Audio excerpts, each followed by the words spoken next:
The diplomatic dome on or terrace shimmered like a pearl on the cusp of cracking. Glass-veined walls filtered in pale gold light, and beneath that sterile shine, the galaxy's oldest species gathered like paranoid ants at a family reunion. There were too many smiles, none of them real. Not today. They came cloaked in silk membrane robes, armor shaped from obsidian scales, shimmer-skin suits that shifted like heat haze. Delegates of 27 interstellar factions, each seated around a crescent-shaped hall designed to suggest peace, but arranged like a firing line. In the center sat General Alara Voss, the only human present. She wore a pressed earth navy jacket, dark blue, minimalist. On the left breast, a single pin, a silver rose overlaid with a blade. No rank shown, just the flower and the warning. Her hair was gray at the temples, a deliberate style, neat, not severe. She had a face you'd trust at a bakery counter, and eyes like the last thing you'd see if trust killed you. She stirred her tea with a delicate clink. "Lovely place," she murmured to no one in particular, though the chairs lack lumbar support. The Cretan ambassador, a stone-voiced brute wrapped in ridged plating, rumbled, "Human seating preferences are irrelevant." Alara smiled with faint apology. "So's your fashion sense, but here we are." Several species hissed or clicked in what passed for laughter. The Cretan blinked slowly, filing her words away like a future war crime. Behind her teacup, Alara scanned the room. So many eyes watching, recording, judging. Some friendly, most not, none neutral. The Vecthar emissary, a shadowy thing coiled in refractive shimmer, leaned forward, though no one saw it move. "We appreciate humanity's presence," it said in a voice like oil on glass. "Your kind develops quickly." Alara set her cup down. "Speed is relative. We just skipped the part where we debate for 6 generations about building a toaster." "Your species is still new," added the memorial delegate, whose mouth never moved. The words echoed from its spore mist, infecting thought more than air. Inexperienced. Predictable. She raised an eyebrow.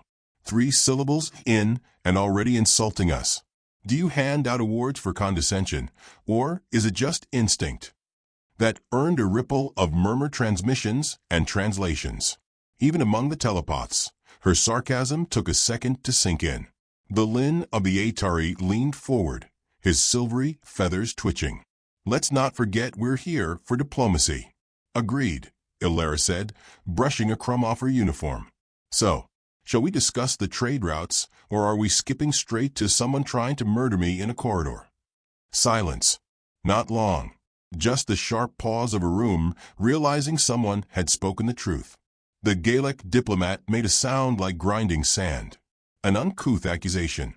Alara picked up a cookie from a plate in front of her. It was oatmeal raisin. She hated oatmeal raisin. "It's not an accusation. It's an observation.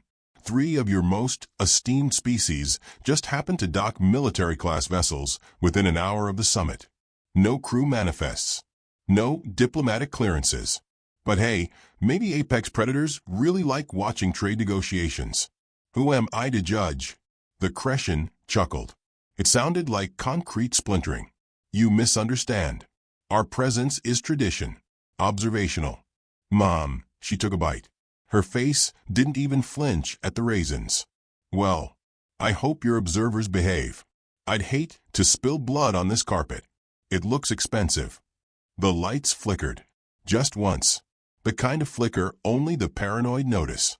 Alara looked up and gave the room a grandmotherly smile. "If you'll excuse me, I believe it's time I freshened up before our next session." She stood.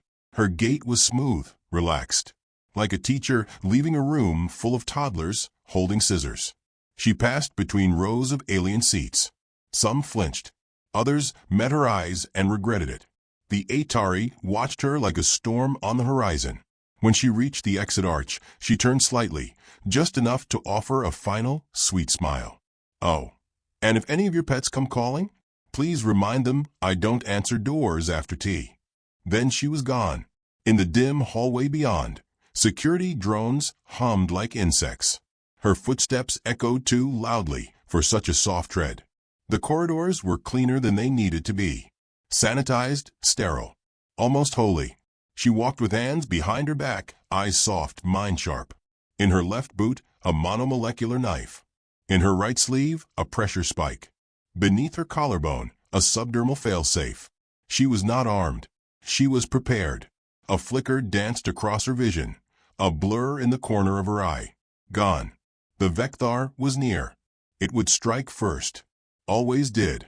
She walked on, slow and measured, until she reached her private quarters. The door opened with a whisper. She stepped inside and didn't close the door. Let it come. She placed her tea set on a side table and sat. She unlaced her boots, stretched her toes, flexed her fingers. Then she waited. It took 13 seconds. The Vecthar entered the room, without sound. It crawled across ceiling and wall, flowing like mercury, wrapped in thermal dampers and phase-disruptive film. She didn't look up. Careful, she said softly. You'll smudge the paint. The Vecthar paused. Not in confusion. In calculation. She stood and turned. Its lunge was silent. A dart of claws and acidic fangs. She moved sideways. It hit the ground where she'd stood. First rule, she said, and kicked her boot across the room. A knife shot out midair, striking the thing's right anterior eye cluster. Never assume we're slow. It shrieked, not in pain. In realization. She followed with a palm strike to its midsection. It tried to phase out, its signature trick. Didn't work. She'd seeded the air with nanodust on arrival. Microscopic filaments that scrambled phase harmonics. The moment it tried, it froze. She stepped in, took a breath, and drove her pressure spike into the neural nexus beneath its shoulder ridge. The Vecthar dropped without sound. Dead. Illyra wiped her hands on a cloth and dragged the corpse to the hallway. She pinned a note to it. You sent the wrong species. Back in the hall, Moriel spores drifted unseen. They moved through vents, cloaked in psychic intention. Moriel did not kill with claws. It entered minds. Subtle. Inevitable. It found Illyra reviewing reports, seated once more calm. It infiltrated her cortex. Tasted her thoughts. It expected fear. Rage. Hatred. Instead, it found traps. Her mind was not an open field. It was a house. With doors. Locked. Alarms. False windows. And, inside, something moving in the dark. Moriel tried to flee. The house locked behind it. You found the living room, said a voice, cheerful and cruel. Shame you didn't see the teeth in the rug. Moriel's spore mind screamed. In the real world, its host convulsed. Security drones attempted to intervene. Too late. By the time the medtechs arrived, the host's nervous system had melted. Illyra sat with crossed legs and sipped fresh tea. The med officer stared. Did you fight it? She shook her head. No need. It got lost. The officer blinked. In what? She smiled. Me. The Crescent dreadmonger didn't wait. It came with the subtlety of a meteor. The wall exploded inward. Dust and sparks rained like confetti at a very unfortunate party. The Crescent stepped through, 10 feet tall, six-limbed, armored in plates of obsidian and rage. Illyra stood slowly, setting her tea aside. You could have knocked. You killed 2 sacred hunters, it growled. I asked for decoff. I didn't get that either. It charged. The fight shattered chairs, broke floors, triggered autoseals. Drones swarmed, then scattered as the creature's shockwaves fried their circuits. Illyra ducked under a fist, spun, drove her elbow into its throat. It barely noticed. She was bleeding now. Real damage. Not much. But enough. She smiled through red teeth. You think pain matters? Sweetheart, I graduated from agony. She led it into the corridor. There, she activated her final trick. The localized EMP detonated. The Crescent's kinetic systems overloaded. Its joints froze. Armor cracked. She leapt up, landed on its back, and drove the pressure spike deep into the spine seam. It twitched. Twitched again. Then stilled. Illyra stood. Blood ran down her temple. Her smile remained. Back in the diplomatic hall, the delegates stared at the still-smoking carcass delivered on an anti-grav sled. Attached a note. Simple. Ironic. I tried peace. You tried me. No one spoke. The Lin of the Aturi exhaled slowly. She knew. The Vecthar emissary whispered, she planned. Moriel's spores had stopped drifting. Silenced, Crescen's ambassador left the chamber. Without a word. Without his pride. Alara entered moments later, not bothering to hide her split lip or bruised jaw. She straightened her jacket and poured herself a fresh cup. Then she sat hands calm. "Well," she said gently, "now that we've cleared the air, shall we talk trade?" The silence that followed wasn't peace. It was survival instinct. And for the first time in galactic memory, every predator in the room understood what it meant to be prey. The first predator arrived in silence, as if the absence of sound were a kind of confidence. In a way, it was. The Vecthar had no name that could be spoken in human terms, but its designation among its kind translated roughly to the sure kill. No prey had ever evaded it. No target had ever seen it and lived. That certainty guided its limbs and coiled in the pit of its hunger. It slipped through the sterile corridors of the diplomatic dome like a shadow refusing to belong. Cameras caught nothing. Temperature sensors reported stability. But the air shifted subtly in its wake, as though space itself knew to hold its breath. Alara Voss was seated in her quarters, her legs folded beneath her, reading a worn, leather-bound copy of Marcus Aurelius' Meditations. Her posture was serene. A kettle warmed beside her, steeping something floral. The overhead lights dimmed by her request. Too bright, she told them. It made diplomacy feel like surgery. She didn't glance up, but her eyes flicked once toward the corner of the room, where a pattern on the wall shimmered out of sync for half a second. Not enough to notice. Unless you were looking. She turned a page. "Are we starting with you, then?" The Vecthar froze, stunned. Not by fear, its kind lacked that concept, but by the breach of its one constant, invisibility. "You breathe heavier when you're close," she said gently. "Like a radiator with asthma." The strike came faster than a blink. A spear of limb tipped in neurotoxin. It would have torn through bone and brain before she could scream. But Alara didn't scream. She moved. Her left hand swept the book upward. Not in defense. She didn't need the book. It was a distraction. The real strike came from her boot, which fired a hidden blade mid-step. Metal hissed. Blood that wasn't red splattered across her floor. The Vecthar screeched, once, shocked not by injury, but by miscalculation. Its right leg buckled. Its cloaking failed. The light around it bent incorrectly, revealing a mantis-like horror with razored limbs and multifaceted, burning yellow eyes. She ducked the follow-up strike, slid under its torso, and drove a pressure spike upward into the junction of its primary legs. A shudder. A low whine. Collapse. It took 23 seconds. Alara stood, wiped her hands on her trousers, and clicked the kettle off. She dragged the corpse by its limb to the hallway, left it leaning against the wall like a drunkard, and returned to pour her tea. No alarms were raised. She disabled them earlier, just in case diplomacy turned to farce. The Moriel came next. It didn't walk. It didn't enter. It seeped. Mist-like. A fragrance of spores, so light it could be mistaken for the scent of tea leaves. Alara took one sip before setting her cup down. "You're bolder than your friend," she said. "Or more curious." The Moriel did not speak with mouths. Its voice was a whisper inside the brain, the sort that felt like a thought you didn't ask for. "We only seek what lies beneath. You'll be disappointed. Or lost. Likely both." The spores settled across her skin, invisible. They probed her nerves, scanned her cortex, searched for memories, vulnerabilities, fears. That was the Moriel way. Find the broken things and press until something snapped. But her mind wasn't a soft place. It was an archive of war and wounds. Structured. Controlled. Too ordered for spores that thrived on chaos. Still, it found something, a girl's laughter. The smell of fire.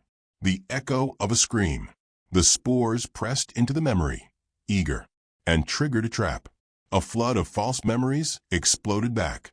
Entire fake lifetimes, crafted like a maze. Philosophical quandaries, looping logics, recursive loops of pain and empathy. The spores tried to adapt, But they were guests in a house built to crush intruders. Alara leaned back and closed her eyes. "I learned from your kind," she said quietly. 10 years ago, on Juniper Theta, you infected a crew of colonists. I was the one who cleared the site. I've studied every piece of your psychology." The Moriel tried to retreat. Too late. The mental labyrinth tightened. The host collapsed, writhing on the floor. No marks. No wounds. Just a scream that sounded like every thought unraveling at once. She made no move to help. Instead, she picked up her cup again and muttered, "This really would go better with honey." They collected the body an hour later. The Moriel diplomat did not send another envoy. It left the summit entirely, broadcasting no formal explanation. Back in the central chamber, tension thickened.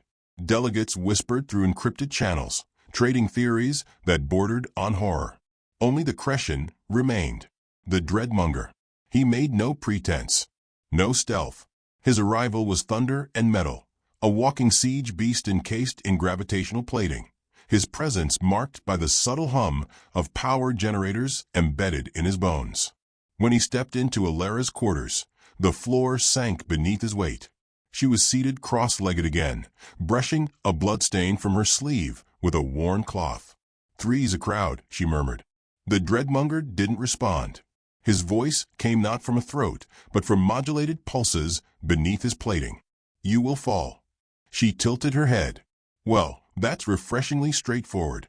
I was starting to think we'd lost the art of blunt conversation." He lunged. No subtlety, just momentum. She didn't try to dodge.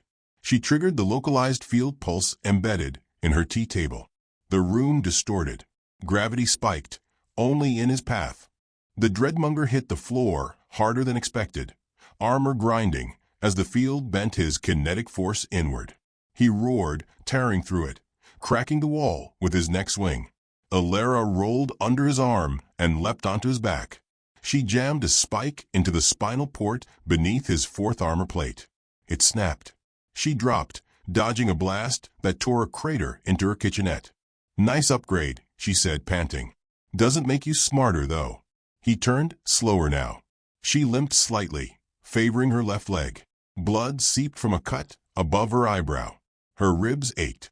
Unlike the others, this one hit hard enough to matter. But he was slowing.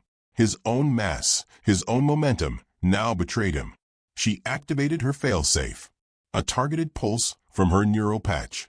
Not a weapon, an override. She'd intercepted the Crescent frequency days ago. Not hard. They never bothered to encrypt outside of battle. The Dreadmonger staggered. "Shut down," he growled. She walked toward him, bruised but upright. "We told you we were slow," she said. "You assumed we meant evolution. We meant the walk. To lull you. Make you underestimate us. It's a cultural strategy." He fell, knees first. She stood over him. "We let you feel superior because it's easier than explaining why you're not." With a final breath, he tried to raise a hand. She kicked it aside and walked out. The Dreadmonger's body was wheeled into the center chamber like a gift no one wanted. 3 predators. 3 bodies. 1 woman standing. She re-entered the hall with a noticeable limp. Someone had cleaned her floor already. She hated that. The blood should have stayed, if only to teach the others. No one dared speak. She looked over the room, hands folded neatly behind her. "Let's not pretend we're still pretending," she said softly. The attacks were coordinated, endorsed, perhaps even celebrated. A few alien delegates looked away. A few blinked in discomfort. Most remained stone still. You expected a creature to kill me. Or maybe, just maybe, you wanted to see if it could be done. She leaned forward, resting her hands on the table's edge. "Here's what I want you to know. Humans are not apex predators because of size, or speed, or natural toxins. No, we're apex because we plan, because we remember, because we learn every mistake you make and turn it into a doctrine." The Atari scholar opened his beak slightly, perhaps to interject. She silenced him with a look. "You saw a woman with tea and thought, how quaint. You saw gray hair and thought past her prime. You saw a uniform without rank and thought, disarmed." She tapped the table once. You saw wrong. In the silence that followed, something changed. Not in her. In them. Respect, perhaps. Or terror pretending to be it. She turned to leave, but paused in the doorway. We came here to talk trade, she said. And I still think that's possible. But next time you send assassins, send 4. That way, I won't be left bored before dinner. She exited. The Atari finally found his voice. She baited them. The Galactic muttered. She didn't survive. She performed. For us. And the Lin, ever the observer, added, we've been studying the wrong part of the species. They fell silent again. Above them, in a room where no one watched, a server spun up, quietly routing signals to Earth. Test results, complete. Response, optimal. The woman they tried to break hadn't just survived. She'd completed the mission. She'd wanted them to try. And now, the humans had data on every predator the galaxy could offer. And all it had cost was a few polite smiles, 1 bruised general, and 3 corpses stacked like a cautionary tale. A silence hung over the diplomatic dome, not empty, but weighted, as though the air itself had learned fear. The bodies were gone, cleared by diplomatic security teams who moved with the studied speed of those desperate to avoid blame. Even the walls had been cleaned, blood wiped, gouges repaired, panels recalibrated to hide the signs of what had transpired. But there are some stains that never quite wash out. Alara Voss walked the corridors with a limp now, and no one mentioned it. The split inner lip had scabbed over, but it remained like punctuation, an exclamation mark on everything that came before. She wore the same uniform. She hadn't even bothered to change. In the High Council chamber, the Atari delegate the Lin leaned over his personal assistant drone, watching a replay of the fight between Alara and the Crescent Dreadmonger. It had no audio, only kinetic telemetry, ambient energy readings, and facial recognition overlays. The data was chilling. She let it hit her, the Lin murmured, more to himself than to the drone. Not because she couldn't dodge. Because she needed to understand the weight. The drone chimed in passive agreement. Across the room, the Galactic representative watched Alara's stride through a narrow lens, eyes twitching as they analyzed gait, wound compensation, spinal response to pain. Everything about her was deliberate. Even her limp had rhythm. She bled for theater, the Galactic muttered. Who does that? Humans, said the Kshot whisper priest beside him. They bleed like it's currency. The Moriel were gone. The Crescent had gone silent. Even the Vecthar had withdrawn their observers. That alone caused waves. Apex species don't retreat. But something about the human general had broken the pattern. At a private observation window that overlooked the domed gardens, Alara stood alone. No guards. No aides. Just her and the silence, watching trees not native to this planet sway under artificial breeze.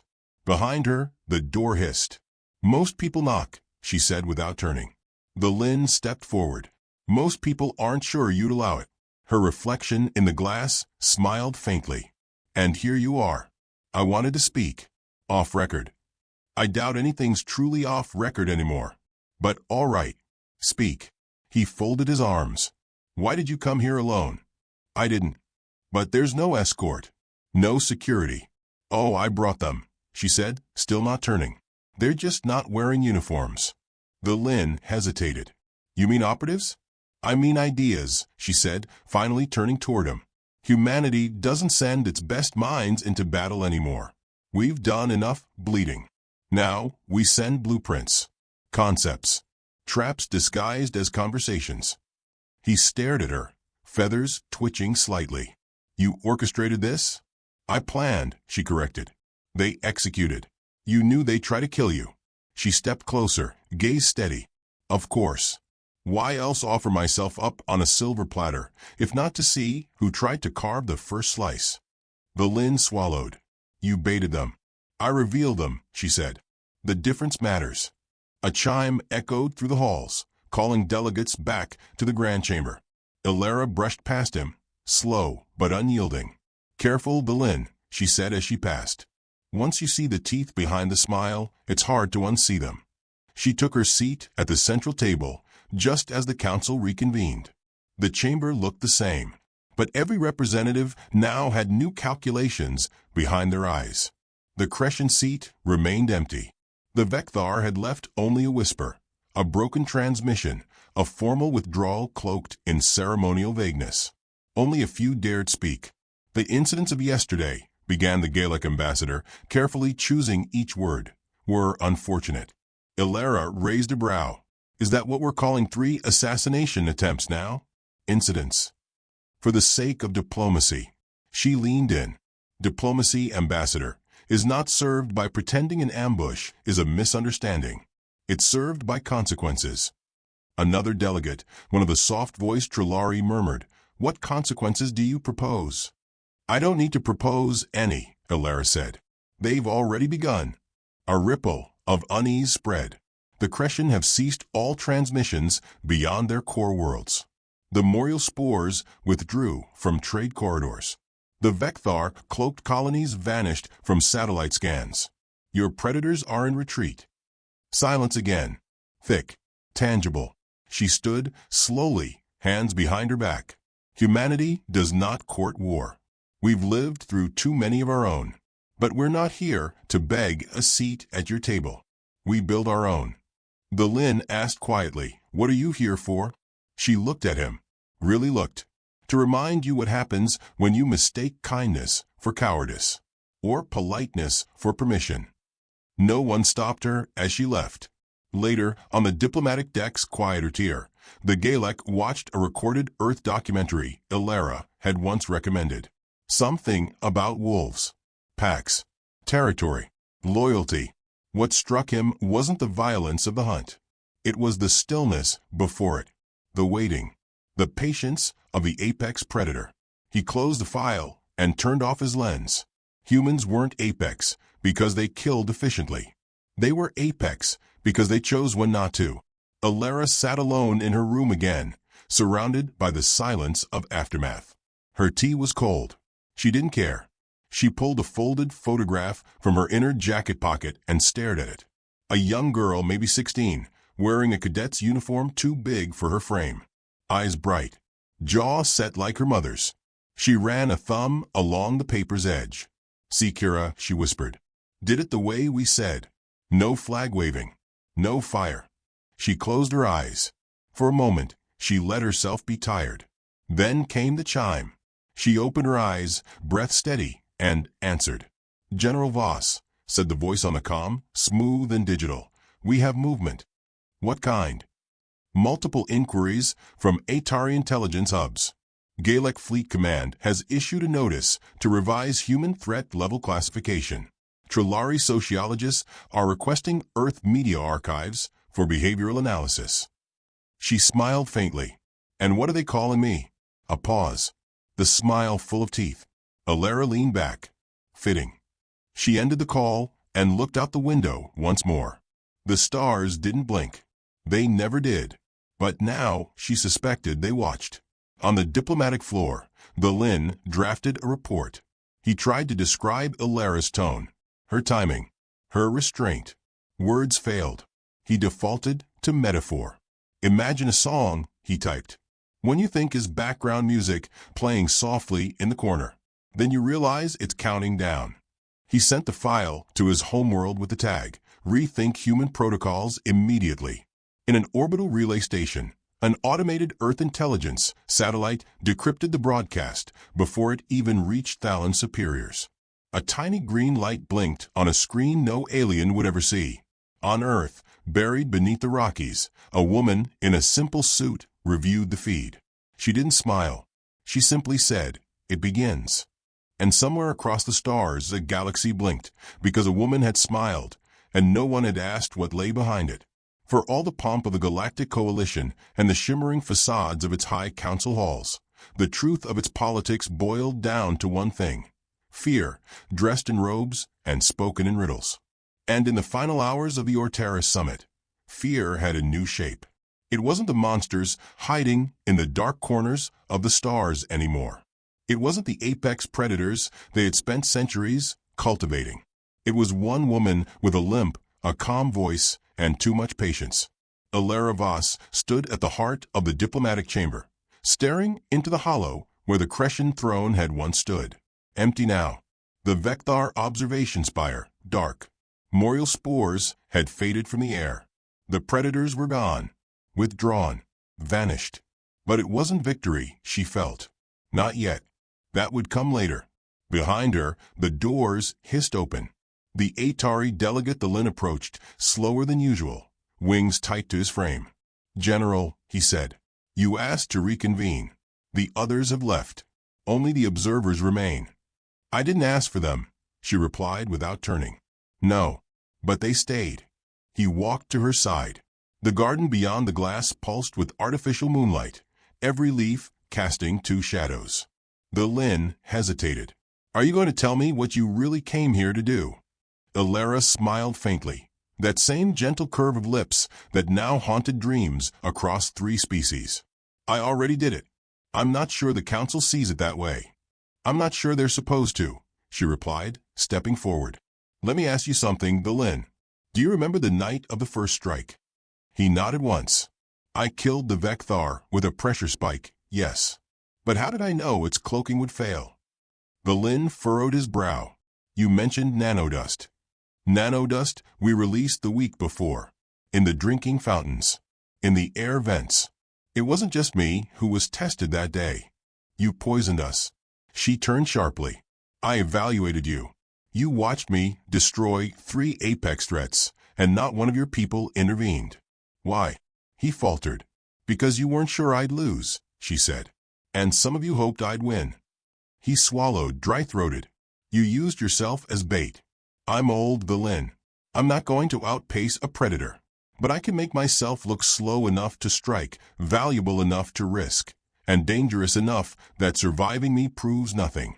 Because the ones who kill people like me," she leaned in, "they don't live long after." A quiet passed between them. The room's hum seemed louder. "The trap," the Lin said softly, "wasn't just for the assassins." "No," Elara said. "It was for all of you." He blinked. "I wanted to see what the galaxy would do when given a clean shot at Earth's leadership. You took it. And now we know everything. But what do you gain? You risked your life." "I risked one life," she said. "And in return, we mapped your tactical responses, diplomatic hesitation thresholds, real-time threat triangulation. Your patterns. Your limits. Your tells. You used yourself like a decoy." "Not a decoy," she corrected. "A lens." She stepped past him toward the room's central dais and activated a hidden console beneath the speaker's lectern. A projection flared to life, a galaxy map, ringed in red pulses and green beacons. Every species' forward base. Every response unit that mobilized during her encounter. Every encrypted comm line that had crackled with debate when her blood hit the carpet. "You broadcasted your strategies," she said. "You told me what scares you. And we recorded all of it." The Lin stared at the web of dots. His feathers lifted slightly with instinctive dread. "You were never defenseless," he whispered. "We never are." She deactivated the map and stepped away. The projection left ghost light in her eyes. "Do you know what the Coalition asked us, the Lin, when we first arrived?" she said. "They asked what we brought to the table, what value Earth held, as if we were a novelty, a backwater petting zoo. And this is your answer?" She turned to him again. "No, this is the warning." The Lin flinched as if struck. "I'm not here to demand alliance. I'm not asking for favors. I'm giving you a choice. You can learn from what just happened, or you can pretend it didn't.